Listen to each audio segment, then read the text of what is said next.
බෙමරත්න මහත්තයා කණ්ණාඩියෙන් බැලුවොත් කවුද රිලව කියලා හොයාගන්න පුළුවන්. කලින් වාහන සංදර්ශනයක් දැම්මා.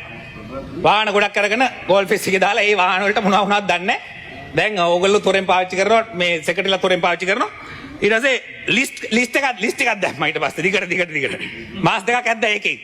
ඊට පස්සේ තව ඔබතුමා ලිස්ට් කැප්ටන් තවදයි ඊට පස්සේ දැම්මා පාස්කෝ එක ගෙනාවා පාස්කෝ එක බාර් පර්මිට් ලිස්ට් එකක් ගෙනාවා.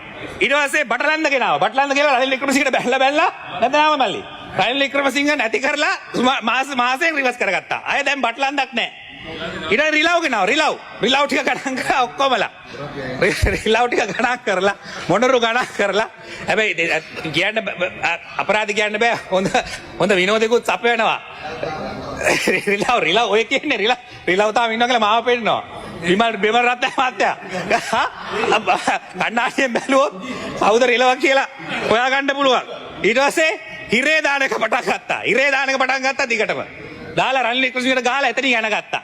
දැන් ගිහිල්ලා තියෙනවා රනිල් වික්‍රමසිංහ රට ගිහිල්ලා අර ආරක්ෂක රනිල් වික්‍රමසිංහට පුළුවන් ද ආරක්ෂක ඔබතුමාගේ දැන් ආරක්ෂක බටේ පුළුවන් ද ඔබතුමාට කන්ට්‍රෝල් කරන්න එහාට යන්න මෙහාට යන්න කියලා. දැන් අපිට දුන්නොත් එහෙම ආරක්ෂක බටේ මමත් ලියුමක් දැන් නම් ලියුමක් දෙනවා. ආරක්ෂක බටේ ඕගලන් යොදන්න එහාට මෙහාට යවන්න මගෙන් නම් අහන්න බෑ. මොකද රනිල් වික්‍රමසිංහට එහෙම කරලා හිරේ දාලා මම අහගන්නකෝ රනිල් එහෙම හිරේ දාලා මම ආයෙ රිටර්න් එකක් දෙනවා. ඊට පස්සේ බලන්න මොකද ඇමති කරේ ඇමතිවරු හතරක් පාර්ලිමේන්තුවට ආපු ටිකට් ටික එංගලන්තෙට පාර්ලිමේන්තු මන්ත්‍රීවරුන්ට ආව ඒක පරීක්ෂා කරන්න ඕනේ ඉන්විටේෂන් එක. ඇමතිවරු හතරක් ගිහිල්ලා ඉකොනොමික් ක්ලාස් එකේ ගිහිල්ලා ලයිට් ඔෆ් කරමු ගිහිල්ලා බිස්නස් ක්ලාස් එකේ ඉඳගත්තා.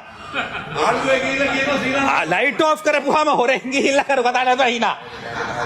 ගිහිල්ලා යටේ අප්ග්‍රේඩ් කොයි ග්‍රේඩ්ද දන්නේ නැහැ ලයිට් කියපුවාම ගිහිල්ලා ඉඳගෙන. අපේ කාලේ ගරු සභාපතිතුමා කවදාවත් අපි යාලංකට පුළුවන් නම් මගේ නෝම්බරේ දෙනවා පුළුවන් නම් සභාපතිට කියන්න කෝල් එකක් දුන්නා කියලා අපි අප්ග්‍රේඩ් කරන්න. ඒ වගේ තුට්ටු දෙක වැඩ කරන්නේ නැහැ. ධනතා මුදල් අවභාවිතය හිර යන්න පුළුවන් හතර දෙනාම. උඩේ ඉඳලා මාරුලා තියෙන උඩ යනකොට ලයිට් ඔෆ් කරලා මේ එයා හොස්ටස්ලා දන්නේ නැහැ ඉන්නවා භූතයෝ හතර දෙනෙක් ඉඳගෙන.